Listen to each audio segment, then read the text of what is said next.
오늘 지혜와 계시의 영이 깨닫게 하는 것에 대해서 저 말씀을 나누도록 하겠습니다. 여러분 요 한번 사진 보시겠어요?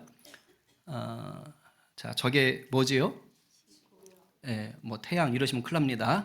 지구 사진입니다. 지구 사진이에요. 뭐 지금이야 세상이 워낙 좋아져서 우리가 뭐 핸드폰으로 이렇게 지구 사진을 뭐 이렇게 열어서 볼 수가 있습니다. 그런데 이렇게 누군가 찍어놓은 사진 말고 진짜 우리 두 눈으로 실제 지구의 저 모습을 보려면 어떻게 해야 될까요? 진짜 이 눈으로 저 지구의 진짜 모습을 보려면 어떻게 하면 됩니까? 높이 올라가면 돼요. 얼마큼 높이 갈까요? 에베레스트 산 꼭대기 가면 저 지구 보입니까? 턱도 없죠. 그죠? 우리가 방금 사진으로 봤던 저 지구를 우리 눈으로 직접 보려면 지구에 있으면 안 돼요. 그렇죠? 우주선 타고 지구 밖으로 한참을 나가야만 볼 수 있습니다. 그래야 우리의 두 눈으로 진짜 사진에서 보던 그 지구, 아름다운 지구를 볼 수가 있습니다. 지구 안에 발을 디디고 있는 한은 절대로 저 사진과 같은 지구 전체 아름다움은 바라볼 수가 없어요. 그냥 이 지구 안에만 있으면 결국은 지구의 아주 점보다 더 작은 일부분만 볼 수 있는 겁니다. 뭐 엘리베이터상 올라가서 뭐 엄청나게 넓은 걸 봐도 아주 일부분만일 뿐이에요. 결국 지구 전체는 전혀 보지 못하고 일평생을 살다가 죽는 게 대다수의 사람들입니다. 그래서 고대 사람들 또 그 천체 관측이 제대로 발달되기 전까지 중세까지 어땠어요? 지구가 어땠습니까? 평평하다고 생각했잖아요. 왜? 지구를 못 보니까. 그런 것들이 생각되는 겁니다. 이것이 우리 신앙에도 적용해 볼 수 있어요. 인간이 예수를 믿지 않아도 하나님이라는 존재에 대해서 어느 정도는 가늠할 수 있습니다. 왜냐? 하나님이 모든 인간들 마음 가운데 신적 감각을 주셨어요. 이건 일반 은총입니다. 그래서 하나님이다 라고 정확하게 알 수는 없지만 그래도 신적인 존재에 대해서는 느끼는 감각을 모든 인간에게 주셨어요. 그러나 이것을 가지고 하나님을 제대로 안다고 말할 수 있습니까?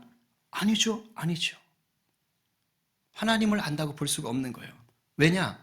어슴풀에 뭐 절대자가 있나 보다. 뭔가 신이 있나 보다. 요 정도만 아는 것과 똑같아요. 마치 지구 안에서는 죽었다 깨나도 지구 전체를 볼 수 없는 것과 똑같아요.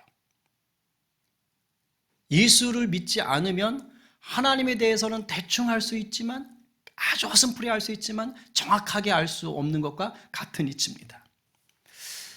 그런데 인간이 하나님을 제대로 알 수 있는 길이 딱 하나 있습니다. 지구 전체를 우리의 두 눈으로 정확하게 보려면 우주선을 타고 지구 밖으로 나가는 길밖에 없듯이 우리 인간이 하나님을 제대로 알기 위해서 갈 수 있는 유일한 길이 하나 있어요. 그게 바로 뭐입니까? 예수 그리스도를 믿는 것입니다. 아멘이십니까? 아멘이요. 우리가 예수 그리스도를 믿으면 지혜와 계시의 영인 성령께서 우리가 하나님을 제대로 알도록 도와주세요. 그러니까 지혜와 계시의 영이 마치 뭐와 같은 거예요? 우주선과 같은 거예요. 우리로 하여금 하나님을 제대로 알 수 있도록 도우시는 겁니다. 이 길 외에는 하나님을 제대로 알 수 있는 길이 없어요. 다른 길은 없어요. 예수님이 그렇게 말씀하셨습니다. 자, 이제 지난주 수요일에는 지혜와 계시의 영에 대해서 말씀을 나눴고 오늘은 이 지혜와 계시의 영을 통해서 우리가 하나님에 대해서 알게 되는 것을 좀 다루려고 합니다. 지난 시간에 언급만 했어요. 3가지. 뭐였습니까? 그의 부르심의 소망, 그 다음에 기업의 영광의 풍성함. 말이 좀 애매합니다. 그리고 우리에게 베푸신 능력의 지극히 크심.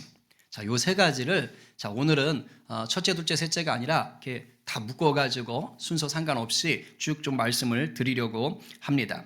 자, 이 밤에도 지혜와 계시의 영이 우리 가운데 함께 하시는 줄로 믿습니다. 아멘입니다. 우리 마음을 좀 활짝 열어서 깨닫게 하시는 줄로 믿으니까 더 갈망하세요. 또 피곤할 수 있어요. 이 밤에 피곤하지만 정말 주님을 더 바라보며 나가십시다. 혹시 여러분들 어떤 특별한 자리, 또는 특별한 지위로 부름받았던 적이 있습니까? 특별한 자리, 특별한 지위로 부름받았던 적? 저를 예를 들자면 2003년도에 이제 여기 경화여고에 교사로서 부름받았던 거지요. 이제 뭐 실기시험, 필기시험 보고 면접 보고 다 해서 이제 합격이 됐을 때 이제 선생이 됐습니다. 우리 학교 선생님이 됐습니다 하고 이제 불러준 겁니다. 너무 기쁘더라고요. 근데 제가 교사로 합격했다는 그 합격 소식보다 더 기쁜 게 있어요. 그게 뭐냐면 이제 내가 교사로 사는구나. 교사의 인생, 그렇게 기도하며 꿈꿨던 인생을 살아갈 수 있겠구나 하면서 어떻게 교사 역할을 감당할까 하는 뭐가 생겼을까요? 소망이 생겼어요. 그러니까 내가 어떻게 이제 교사로서 살아갈까? 이 소망은요, 제가 학교에 합격하기 전에는 전혀 꾸지 못했던 소망입니다. 그냥 선생이 되고 싶다 이런 거는 가질 수 있었어도 합격한 이후에 이제 그 학교에서 펼쳐질 인생에 대한 꿈을 꾸진 않았거든요. 뭐 있는지도 몰랐으니까 사실은. 근데 합격하고 나니까 이제는 전에 몰랐던 새 소망을 갖게 되더라 이거예요. 학교라는 특별한 공간 안에서 학생들을 가르치는 역할을 감당하게 되는 그런 소망. 이건 교사가 아니면 꿈꿀 수 없는 소망이잖아요. 그러니까 그런 소망이 내 안으로 훅 들어오는 거예요. 특별한 자리, 특별한 지위로 가니까 그렇게 바뀌더라고요. 이때만 그랬던 게 아니에요. 제가 신학교에 늦게 다시 신학을 해서 들어갔을 때, 또 목사 안수를 받았을 때, 그리고 우리 성림교회로 또 청빙돼서 부임하게 됐을 때도 똑같았습니다. 제게 너무 특별한 자리고 특별한 부르심이었기 때문에 그곳에서 특별한 소망이 자연스럽게 일어났어요. 새로운 환경, 새로운 자리, 새로운 지위로 부름받을 때마다 제 안에 닥쳐오는 새 기쁨, 이거 정말 대단한 겁니다. 이렇게 새로운 부르심이 소망이 되거든요. 근데 이게 저만 그런 게 아니에요. 저만 그런 게 아니에요. 여러분도 똑같습니다. 여러분도 살다 보면 새로운 자리, 새로운 지위, 새로운 환경으로 부름을 받습니다. 오늘 계약하셨잖아요. 그죠? 뭔가 이제 새로운 걸 생각해야 되잖아요. 그렇잖아요. 이제 어떻게 옮겨갈 것이냐부터 해서. 이런 것들이 다 뭡니까? 새롭게 준비되어지는 거예요. 권사님 이제 3월부터 새롭게 또 진행하시죠? 정 권사님, 그죠? 옛날에 했던 거지만 또 다른 느낌이잖아요. 똑같을 수는 없을 거예요. 아마 시간이 바뀌었으니까. 그렇게 우리가 새로운 자리 가운데, 새로운 지위 가운데 새로운 소망을 갖게 됩니다. 그런데요, 모든 인간에게 있어서 최고의 부르심, 최고의 소망이 있습니다. 이 최고의 부르심, 이 최고의 소망은요, 사실 누구나 누릴 수는 있는 거예요. 근데 안타깝게 실제로 누구나 누릴 수 있지만 모든 사람이 이 최고의 부르심과 최고의 소망을 누리지는 못합니다. 그럼 이게 뭘까요? 이 최고의 부르심, 최고의 소망. 모든 자들을 위한 것이지만 모든 자가 누리는 것은 아닌 이것이 뭘까요? 그게 바로 하나님의 자녀로 불러주시는 것이에요. 그리고 자녀가 되어서 누리는 소망인 것입니다. 이것은 예수를 믿는 누구나 누릴 수 있어요. 그러나 예수를 믿어야지만 누릴 수 있는 것이기도 합니다. 자, 그렇다면 예수 그리스도를 믿어서 하나님의 자녀로 부름을 받는 것, 그래서 우리가 소망을 누리는 것이 왜 인간이 누릴 수 있는 최고의 부르심이고 왜 소망이냐? 그것은 이 세상 것으로는요, 그 누구도, 그 어떤 것도 뭐의 문제를 해결 못합니까? 죄의 문제를 해결 못해요. 그러니까 우리가 뭐 예수 믿고 복 받게 해주세요, 뭐 부자 되게 해주세요, 오래 살게 해주세요, 이런 것들 이 세상 것들로 어느 정도는 다 돼요. 뭐 돈 버는 거는 진짜 뭐 엄청난 기업인들은 자기가 돈이 얼마인지도 모르잖아요. 그죠? 그러나 죄의 문제만큼은 이 세상 어떤 것으로 해결할 수가 없습니다. 영생의 복은 이 세상 그 어떤 것으로도 줄 수가 없어요. 오직 예수 그리스도만이 줄 수 있는 그러한 기쁨이고 소망인 것입니다. 그런 부르심이에요. 만약에 여러분 한번 생각해 보십시다. 누가 여러분에게 그냥 1,000원이 아니고 1,000억을 그냥 준다고 해보세요. 좀 기분 좋아지려고 그래요. 그죠? 1,000억 정도면 잘 모르겠는데 아마 평생을 펑펑펑 써도 다 못 쓸 것 같아요. 그럴 것 같긴 합니다. 그것도 1,000억을 그 로또 맞으면 세금 떼죠. 이거는 세금도 안 뗀대. 그대로 다 준다고 해봅시다. 그럼 정말 기분 좋을 거예요. 그죠? 자, 그런데 돈을 주는 그 사람이 조건이 하나 있대요. 그래서 이 조건이 있는데 이것 이렇게 해도 좋으면 1,000억을 받으시오라고 하는 거예요. 그게 뭐냐? 자, 1,000억을 받는 대신 이 돈을 받는 그 순간부터 이제 당신은 지하 감옥에 갇힙니다. 춥고 어둡고 쥐가 바글바글 뒤끓고 냄새가 아주 거시게 한 그런 지하 감옥에서 평생을 지내야 됩니다. 일주일에 하루는 당신이 먹고 싶은 음식을 마음대로 주겠습니다. 그러나 나머지 6일은 콩밥입니다. 자, 이렇게 했어요. 자, 그러면 이런 조건을 지키면서 1,000억을 받을 사람이 있을까요? 물론 그 1,000억을 받아서 가족에게 줄 수도 없어요. 그냥 딱 그 사람이 쓸 수만 있는 겁니다. 자, 이러면은 받을 사람 있어요? 아무도 없어요. 아니, 1조를 준다 그래도 안 받습니다. 왜요? 받으면 뭐해? 쓸 데가 없는데. 전혀 쓸 데가 없는 거예요. 오히려 그거 받고 죽을 때까지 끔찍한 지하 감옥에 갇힌 채로 살아야 됩니다. 뭐하러 받아요, 그거를?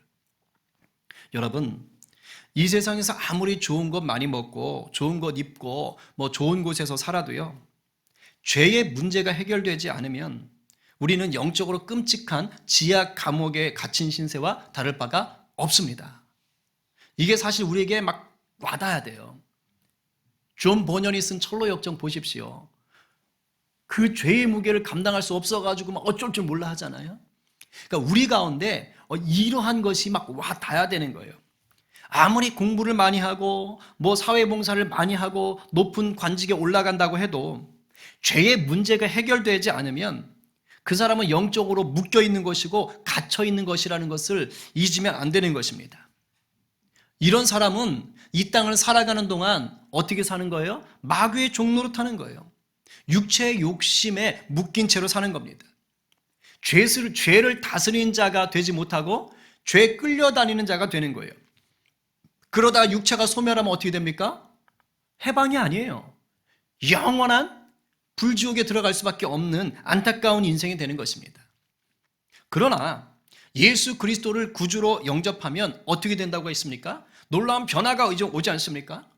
가장 첫 번째 변화가 뭡니까? 신분이 바뀌는 거예요. 주민등록증이 바뀌는 겁니다. 하나님의 사랑받는 자녀로 부름받는 것이에요. 그리고 이렇게 하나님의 자녀로 부름을 받게 되면 자연스럽게 자리가 바뀌고 신분이 바뀌었더니 뭐가 생겨요? 새로운 소망이 생기는 것입니다. 이 소망은 내가 갖는 게 아니에요. 하나님이 우리를 자녀 삼아 주실 때 하나님의 소망을 불어 넣어 주시는 것입니다. 그게 뭐예요? 하나님의 자녀답게 살고 싶다. 거룩하고 흠이 없는 자로 살고 싶다. 이것을 누가 알려줍니까? 지혜와 계시의 영이신 성령께서 우리 가운데 알려주시는 거예요. 여러분들이 왜 예배드리러 나옵니까? 왜 믿는 자답게 살려고 합니까? 왜 기도합니까? 왜 몸이 피곤하고 힘들어 죽겠는데 또 막 찬양하고 합니까? 왜 합니까? 우리 속에 성령께서 그렇게 알려주시고 밀어내시기 때문입니다. 오늘 에베소서 폈지요? 1장 4절 말씀 한번 봅시다. 같이 읽어봅시다. 1장 4절. 자, 곧 시작. 곧 창세전에 그리스도 안에서 우리를 택하사 우리로 사랑 안에서 그 앞에 거룩하고 흠이 없게 하시려고. 아멘. 하나님이 우리를 창세전에 택정하시고 예정하셨는데요. 왜 했느냐? 거룩하고 흠이 없게 살게 하시려고요. 이게 뭐예요? 우리에게 주신 소망인 것입니다. 여러분, 거룩하고 흠이 없게 산다는 게 뭘까요? 막 도덕적으로 하나도 잘못이 없는 그런 퍼펙트한 인간인가요? 그런 인간 없습니다. 거룩하고 흠이 없게 산다는 건 뭐냐? 하나님이 우리를 자녀 삼아 주신 것을 지키려고 힘쓰는 거예요. 하나님의 형상을 따라 지시기까지 새롭게 된 것에 감사하며 내가 새 사람답게 살아야겠다라고 애쓰는 겁니다. 예수 십자가의 보혈로 내가 거룩하고 흠이 없는 자가 되게 하셨으니 그 은혜를 내가 누리며 살아야겠다라고 몸부림치는 거예요.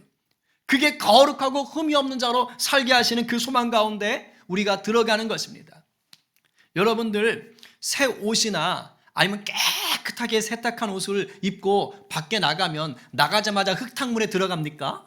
막 더러운데 문 떼고 이럽니까? 아, 오늘 새 옷 입었다. 야, 깨끗한 옷 입었다. 당장 더럽혀야지. 이런 사람 있어요? 이거 사이코입니다.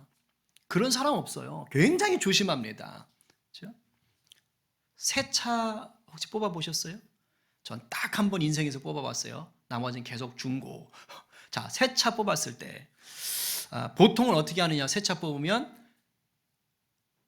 터널 새 차 갑니까? 안 갑니까? 한동안 안 갑니다. 예, 새 차를 뽑는 동시에 이제 세차용 용품을 잔뜩 사죠. 예, 그리고서 이제 뭐 셀프 세차하는데 가가지고 열심히 막 거의 막 1시간이고 2시간이고 오래 못 가지만 여하튼 그런 난리를 치죠. 저 학교 있을 때 저랑 같이 입사했던 선생님 중에 진짜 유별나신 분이 있었어요. 그분이 아반떼를 새로 뽑으셨거든요. 하얀색 아반떼. 근데 대단합니다. 일주일에 한 번씩 손세차를 하셔요. 그리고 점심시간마다 식사를 빨리 드시고 주차장으로 가세요. 왜냐하면 그 아이들 이렇게 막 공놀이하고 이렇게 하는 그 저쪽에 학교 뒤쪽이기 때문에 먼지가 쌓이거든요. 그런 걸 또 다 이렇게 닦아내는 거예요. 솔로. 더 앞거는 뭔지 아십니까? 차에 타실 때 신발을 벗으십니다. 야, 진짜. 야, 운전석 그 페달 밑에요. 슬리퍼가 준비되어 있어요. 그런 분들 계신 것 같긴 하더라고요. 근데 이게 여성분들은 이제 그 뭐죠? 이렇게 굽이 높은 구두 신는 분들은 종종 그런 분들이 있어요. 운전이 힘드니까. 근데 그분은 뭐 굽 높은 그런 거 아니시거든요. 남자분이시거든요. 근데 정말 무슨 차에 타시는데 의식을 치르시더라고요. 딱 하고 신발을 딱 벗어 들고 운전석 옆자리에 딱 놓으시고, 그리고 슬리퍼로 갈아 신고, 그리고 운전을 하시는 거예요.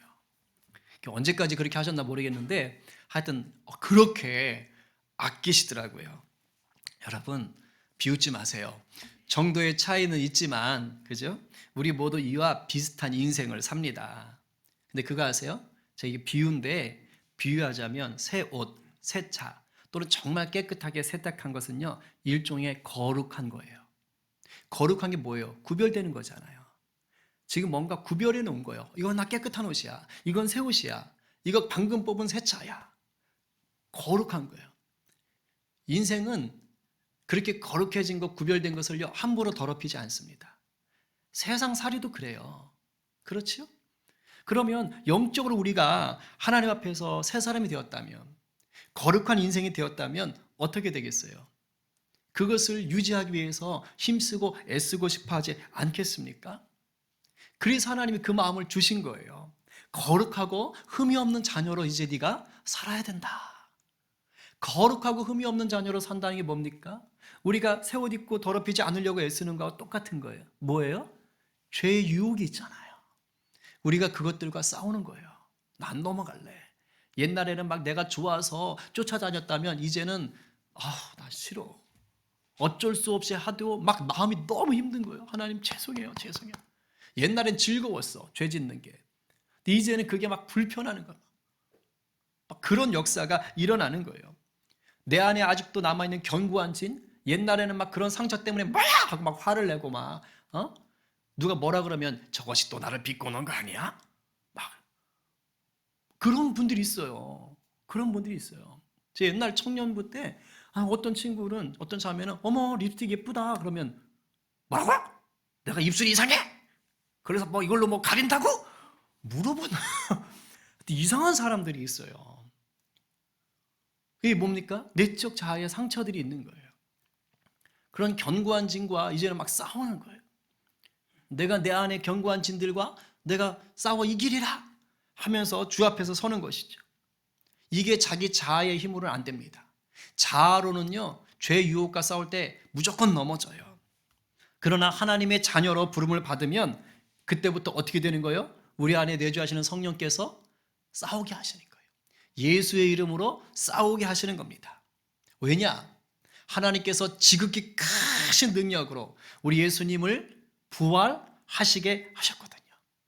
그리고 하나님 우편에 앉히셔서 만왕의 왕으로 예수님을 세워놓으셨어요.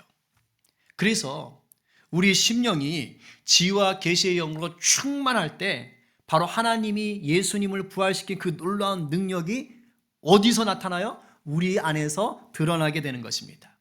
우리 안에 역사하게 되는 거예요. 그것을 알게 되는 거예요. 지와 계시 영이 충만하면 그걸 아는 거예요. 모세 보세요.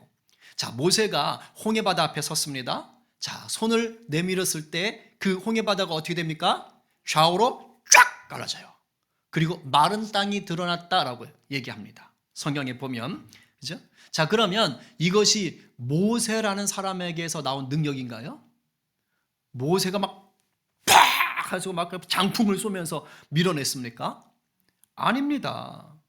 우리 한번 출애굽기 찾아봐요. 구약 103쪽. 자, 출애굽기 14장 21절. 자, 21절. 자, 모세가 읽어봅시다. 자, 시작. 모세가 바다 위로 손을 내밀매 여호와께서 큰 동풍이 밤새도록 바닷물을 물러가게 하시니 물이 갈라져 바다가 마른 땅이 된지라. 할렐루야. 자, 모세는 손만 내밀었어요. 16절 말씀을 참고한다면 아마 지팡이를 들고 내밀었을 것입니다. 자, 그럼 홍해를 가른 것은 누굽니까? 네, 여호와 하나님이 동풍을 밤새도록 불어서 물이 갈라지게 하셨다고 그랬어요. 모세는 손만 내밀었지만 이 일은 누가 하셨다고요? 하나님이 하신 거예요. 하나님의 놀라운 능력이 모세를 통해서 역사된 겁니다. 근데 모세가 어떤 사람이에요? 하나님이 모세를 어떻게 대했어요? 친구처럼 대했어요. 친구처럼. 사람이 자기의 친구와 이야기함 같이 여호와께서는 모세와 대면하여 말씀하셨다라고 얘기합니다. 달리 말하면 무슨 말입니까? 모세는 지혜와 계시의 영으로 이미 충만한 사람이었다는 거예요. 그랬더니 하나님의 그 놀라운 능력이 그를 통하여 일했다는 거예요. 신약으로 한번 넘어와 볼까요? 오순절 사도행전에 보면 2장에 보면 오순절 성령의 역사가 임하잖아요. 굉장하지요. 그렇죠? 이 성령의 역사가 임한 후에 어느 날이었습니다. 제9시 기도 시간에 베드로와 요한이 기도하기 위해 성전으로 이제 올라갑니다. 그때 미문, 아름다운 문이라는 곳 앞에 이제 통해서 들어가려고 했는데, 자, 그 앞에 나면서부터 걷지 못하는 선천성 안전뱅이가 구걸하기 위해서 지금 와 있어요. 그런데 베드로가 이 선천성 장애인을 어떻게 합니까? 낫게 하지요. 일어나 걷고 뛰게 합니다. 하나님을 찬양하게 합니다. 한번 찾아볼까요? 신약 191쪽입니다. 사도행전 3장이에요. 신약 191쪽.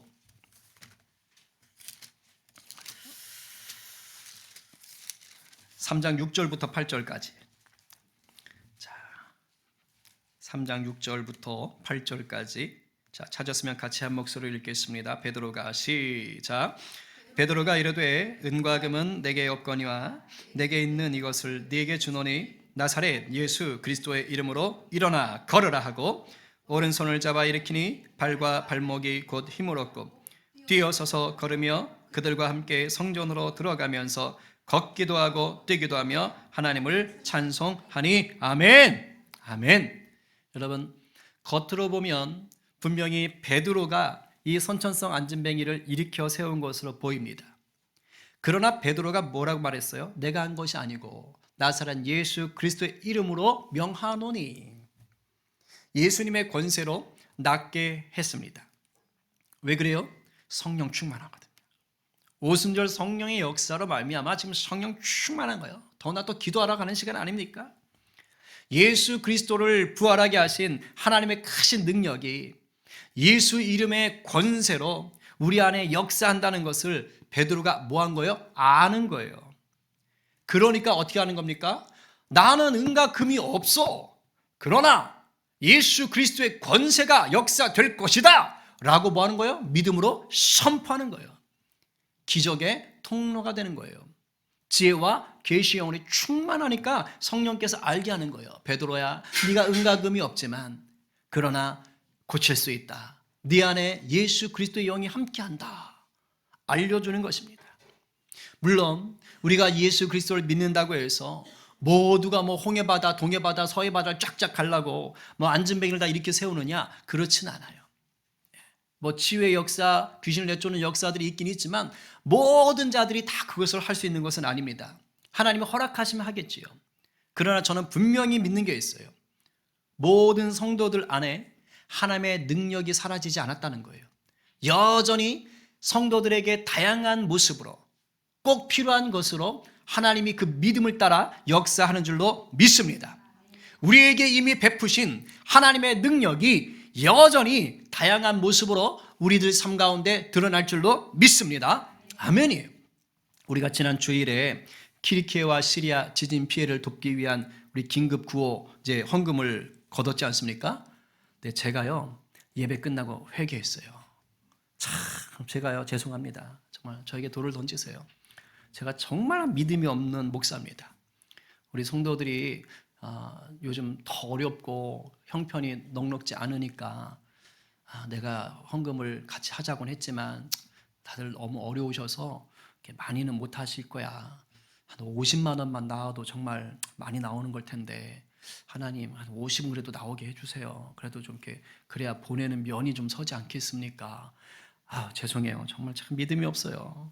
제가 그렇게 혼자서 그렇게 그냥 기도했잖아요. 그래서 제가 재정부에다가는 저기 혹시라도 50만 원이 안 들어오면 교회 재정을 채워서라도 보내십시오. 죄송해요. 제가 믿음이 없어요. 그랬는데 나중에 127만 원이 들어왔다는 거예요. 제가 깜짝 놀랐잖아요.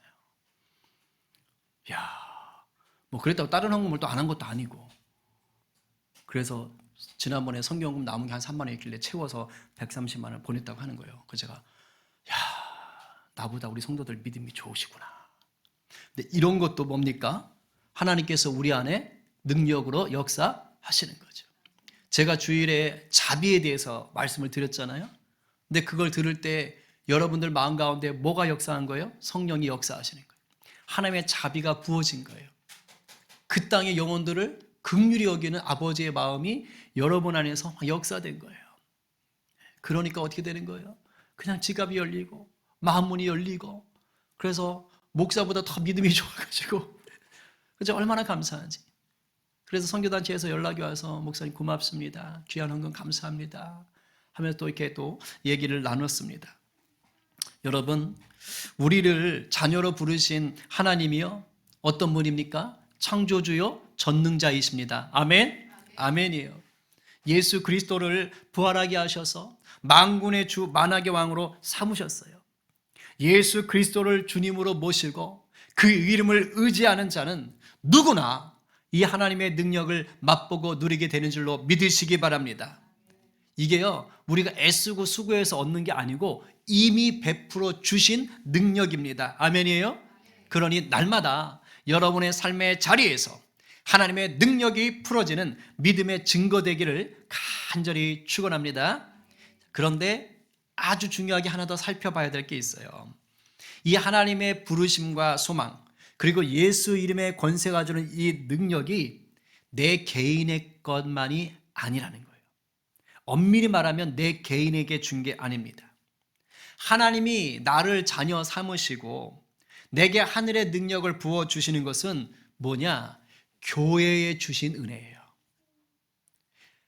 예수 그리스도를 머리로 하는 예수 믿는 공동체 하나님의 자녀들에게 주신 능력입니다. 소망인 거예요. 그것이 지체된 나에게도 하나님이 내 분량에 맞게 보여주시는 것입니다. 우리 하나님은요, 우리가 이 땅에서 교회를 통해 마귀와 대적하기를 원하시고 그렇게 하기로 얘기하셨어요. 그래서 우리 주님이 베드로의 신앙 고백을 듣고 뭐라 그래요? 네 반석 위에 교회를 세우리니 음부의 권세가 흔들 수 없다. 이건 뭐냐면 사실은 음부의 문을 뭐 하는 겁니까? 교회가 공격하는 거예요. 싸워 이기는 것을 얘기합니다. 우리가 예수 믿게 된 후 즉시 천국으로 데려가지 않는 이유가 여기 있어요. 이 땅에 살게 하는 이유가 여기 있다고요. 주님 다시 오실 때까지 비록 좁은 문 좁은 길이지만 마귀를 대적하여 하나님 나라를 세워가라 이 사명을 주신 겁니다. 이 소망을 주신 거예요. 그것을 위해서 하나님이 저와 여러분 믿음의 공동체인 교회를 뭐 되게 하셨어요? 하나님의 기업이 되게 한 거예요. 하나님의 부르심과 소망이 있었지요. 그리고 또 하나님의 능력이 임했지요. 그리고 그것을 교회된 우리들에게 하나님의 기업으로 우리를 불러주시는 것입니다. 구약시대의 하나님의 기업은 누굽니까? 이스라엘이에요.